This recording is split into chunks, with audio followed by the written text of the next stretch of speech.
General science के part 6 में आपको खुशामदीद कहते हैं। ये एमसीक्यूज आया है, देखिए, which is the hardest in the following. आप इन चारों में से बताएं कौन सा ऐसा मटेरियल या सब्सटेंसेस है जो सबसे हार्डेस्ट है। वो एक्चुअली डायमंड है। अब पहले हमें ये पता है डायमंड कार्बन का एक फॉर्म है। जब कार्बन हजारों सालों से ज़मीन के अंदर extremely under pressure and temperature जब उसको एक्सर्ट होता है, उसके बाद कार्बन ऑटोमेटिकली ग्रेफाइट के बाद में डायमंड में कन्वर्ट हो जाता है। अब देखिए ये हार्डेस्ट फॉर्म कैसे है। अब इनमें से हम 4-5 एमसीक्यूज कवर करेंगे। पहले तो ये rigid hardest network of carbon है, कार्बन का एक फॉर्म है, ये हमें पता है। उसके बाद इसमें एक्सट्रीमली स्ट्रॉन्ग कोवेलेंट बॉन्ड होती है, और उसके बाद इसका हाई मेल्टिंग पॉइंट होता है, और it is a non conductor of electricity. 1, 2, 3, 4 MCQ ये कवर हो गए। ठीक है, ये कार्बन का फॉर्म है, स्ट्रॉन्गली कोवेलेंट बॉन्ड है, मेल्टिंग पॉइंट हाई है, नॉन कंडक्टर फॉर इलेक्ट्रिसिटी है। अब ये देखें, इसकी इमेज देखें, ये इसमें जो ये एटम होते हैं कार्बन के, ये स्ट्रॉन्गली कोवेलेंट बॉन्ड से अटैच हुए होते हैं, जिस तरह ये इस तरह फॉर्म में आता है, और ये ज़मीन के अंदर होता है। हज़ारों सालों के बाद इसके ऊपर प्रेशर क्रिएट होता है, प्रेशर के बाद ये डायमंड की शेप करता है, कौन सा, कार्बन। और अगर मैं आपसे पूछूं ये ज़मीन के कौन से लेयर में होता है, वो अपर मेंटल होता है। ये भी पूछा जा सकता है कि diamond form in which layer of earth, that is a mental. और जब कुछ इरप्शन होती है तो इरप्शन के बाद ये क्रस्ट से ऊपर आता है, जो इरप्शन होती है डीप सोर्स इरप्शन, उसके बाद ये डायमंड ऊपर आते हैं और हमें मिलते हैं। ये अंदर हमें नहीं मिलेंगे, अपर मेंटल की तरफ हम अंदर नहीं जा सकते। जब ये ऊपर आएंगे उसके बाद ये हमें फाउंड करेंगे।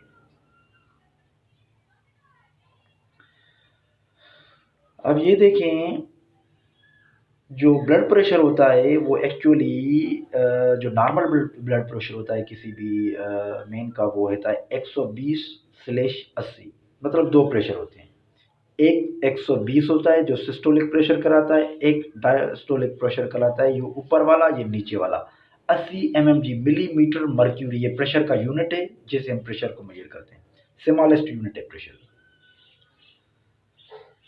अब ये देखें, ये दो प्रेशर है। 120 एडल्ट का नॉर्मल प्रेशर है, इसे सिस्टोलिक ब्लड प्रेशर कहा जाता है। ये क्या होता है, देखिए, जब ये जो हार्ट होती है, हार्ट के साथ एक नर्व लगे होते हैं, जब ये हार्ट से ब्लड निकलता है तो एक्चुअली यहाँ पर प्रेशर क्रिएट करता है ऊपर की तरफ नर्व में, ये सिस्टोलिक प्रेशर है। और जब ये यहाँ से प्रेशर लगता है, नर्व एक प्रेशर क्रिएट करती है, तो वापस इस जो नीचे वाली साइड होती है नर्व की, उससे लगता है, फिर यूं अंदर नर्व के अंदर जो इनसाइड आर्टरीज जो प्रेशर क्रिएट होता है, वो नीचे वाला प्रेशर या डायस्टोलिक प्रेशर कहलाता है। ये इसका नॉर्मल जो ब्लड प्रेशर है वो 80 mmHg है, ये एक यूनिट है प्रेशर का।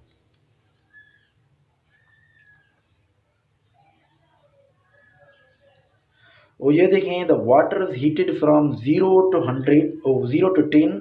अगर हम 0 से 10 सेंटीग्रेड किसी वाटर को हीट करें तो पहले उसका क्या होगा, जो वॉल्यूम होगा वो डिक्रीज होगा, उसके बाद इंक्रीज होगा। कैसे, अब ये देखें, ये बर्तन है, हम फायर कर रहे हैं इसे, ये इसका टेम्परेचर बढ़ रहा है, तो पहले क्या होंगे, उसके मॉलिक्यूल करीब आएंगे, उसके बाद करीब आने के बाद जब वो एवापोरेट होंगे तो दूर होंगे, तो उनका वॉल्यूम इंक्रीज होगा। पहले करीब आएंगे डिक्रीज, उसके बाद एक्सपेंड होगे इंक्रीज होगा। ये डी, ऑप्शन नंबर डी इसका करेक्ट है।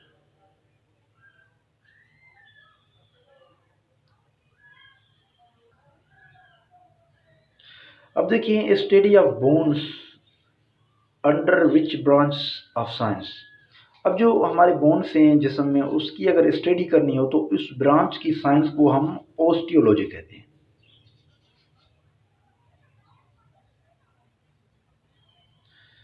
अब ये देखें, एक और एमसीक्यूज है, which is the full form of sonar. एक सोनर सिस्टम होता है, उसका फुल फॉर्म पहले हमें ये पूछ रहा है, वो एक्चुअली साउंड नेविगेशन रेंज है, ये ऑप्शन इसका फुल फॉर्म है। अब ये है क्या, सोनर सिस्टम एक्चुअली ये मिलिट्री पर्पज के लिए यूज होता है, शिप्स में यूज होता है, ये सोनर सिस्टम होता है। ठीक है। ये सोलर सिस्टम में हम अल्ट्रासाउंड वेव्स शिप्स के थ्रू डीप ओशियन में भेजते हैं और उसके बाद इको क्रिएट होता है। इको के बाद ये वापस वो रेज आते हैं, तो हम इससे जो डिस्टेंस होता है या किसी सी का वो मालूम करते हैं, जो डिप्थ होती है सी की उससे मालूम करते हैं।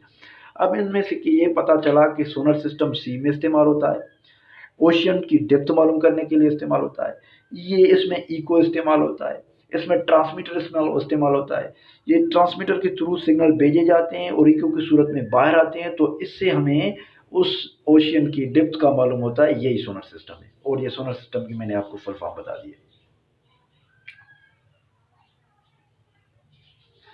अब ये जो 5 से 30% जो एसिटिक एसिड होता है, ये एक एसिड होता है किसी किस्म का, ये विंजर जो सुरका होता है, जो सुरका होता है हम जो फूड में इस्तेमाल करते हैं, वो एक्चुअली ये एसिटिक एसिड का बना होता है, वो इतना अमाउंट होता है इसमें।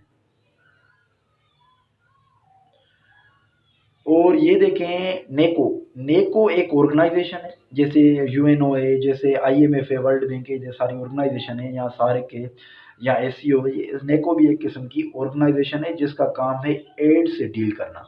जो एड्स की बीमारी है, अक्वायर्ड इम्यून डिफिशिएंसी सिंड्रोम जो होता है, जैसे आपका जो इम्यून सिस्टम होता है वो वीक हो जाता है, उससे जो ऑर्गेनाइजेशन डील करती है वो एक्चुअली नेको है। और नेको का फुल फॉर्म मैं आपको बता दूं, नेको का फुल फॉर्म ये है, नेशनल एड्स कंट्रोल ऑर्गेनाइजेशन। अब ये which of the following gas is used for extinguish, जो फायर को बुझाने के लिए जो गैस इस्तेमाल होती है वो कार्बन डाइऑक्साइड होती है। उसका फार्मूला है जो HCO2। अब देखिए, फायर जब होती है तो फायर एक्चुअली जो होता है उसमें हाइड्रोजन बर्स्ट होती है, ठीक है, H2O। अगर हम H2O यूज करें, अगर हम H2O यूज करेंगे तो उसमें ऑक्सीजन तो पहले ही होती है, तो ऑक्सीजन उस फायर से रिएक्शन करके उस आग को और ज़्यादा बढ़ाएगी, इसलिए हम कार्बन डाइऑक्साइड यूज़ करते हैं। जो कार्बन होता है वो एक्चुअली हाइड्रोजन से स्ट्रॉन्गली रिएक्टेड होता है, और वो रिएक्शन करके उस ऑक्सीजन को अमाउंट को रिड्यूस करती है और हमारी आग बुझती है, इसलिए हम कार्बन डाइऑक्साइड यूज़ करते हैं।